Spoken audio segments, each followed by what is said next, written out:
Tell number 5. The first thing you should look at when the flop comes out is your opponent's eyes. If their eyes quickly glance at their chips, that means they like what they see.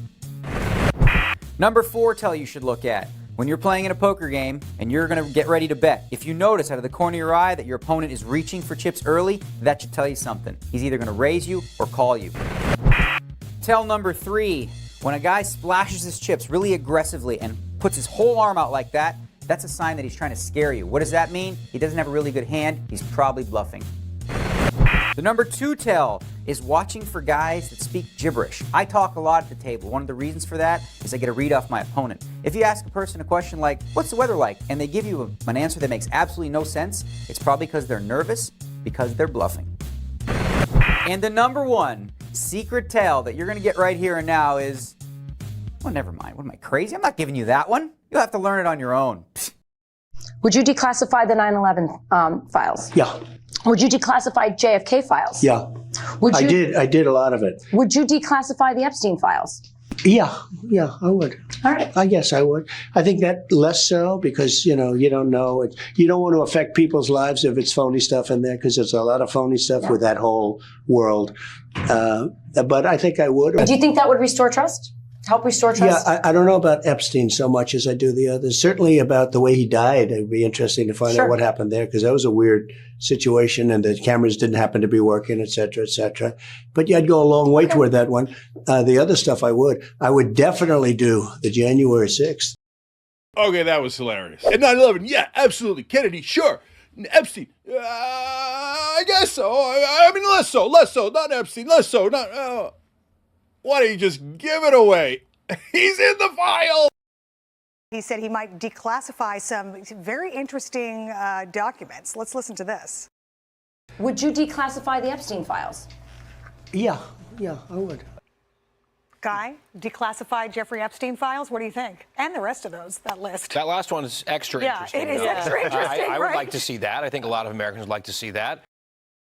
That originally aired on Fox and Friends, but was cut off right when Donald Trump said, yeah, I would. And then everything else he said was a major backtrack. By the way, it's incredibly significant news. Anytime Donald Trump talks about Jeffrey Epstein, anytime anyone in a position of power talks about Jeffrey Epstein, for what it's worth, for a news outlet, I think actually to get Donald Trump talking like that about Jeffrey Epstein is a pretty big story.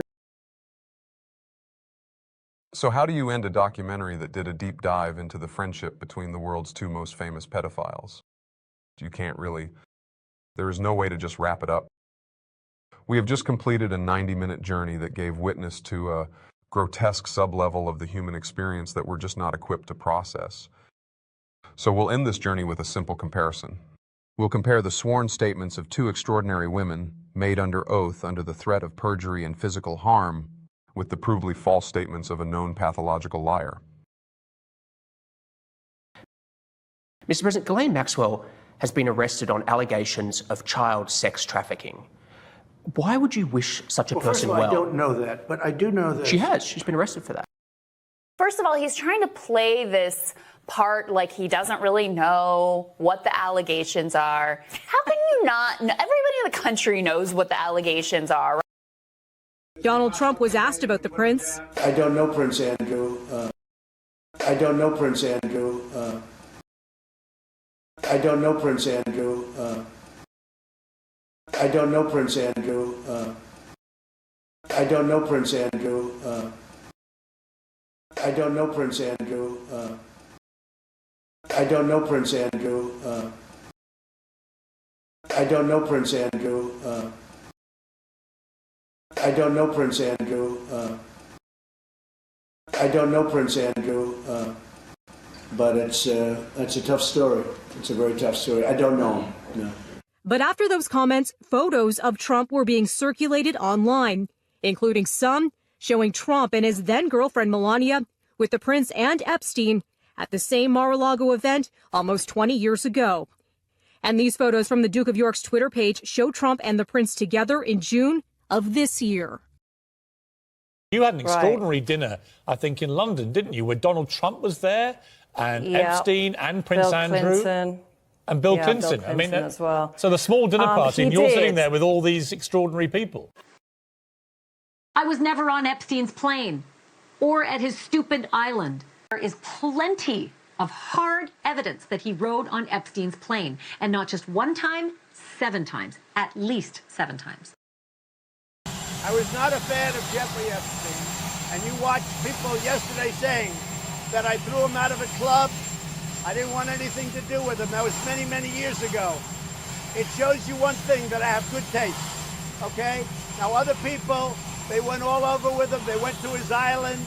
They went all over the place. He was very well known in Palm Beach. His island, whatever his island was, wherever it is, I was never there. Find out the people that went to the island. But Jeffrey Epstein was not somebody that I respected. I threw him out. In fact, I think the great James Patterson, who's a member of Mar-a-Lago, made a statement yesterday that many years ago I threw him out. I'm not a fan of Jeffrey Epstein. I personally witnessed Mr. Trump physically threaten the life of the plaintiff. If she ever revealed any details of the physical and sexual abuse suffered by her at the hands of Mr. Trump, I swear to these facts under penalty of perjury, even though I fully understand that the life of myself and my family is now in grave danger. I declare under penalty of perjury that the foregoing is true and correct. Immediately following this rape, Defendant Trump threatened me that, were I ever to reveal any of the details of Defendant Trump's sexual and physical abuse of me, my family and I would be physically harmed if not killed. I declare under penalty of perjury that the foregoing is true and correct.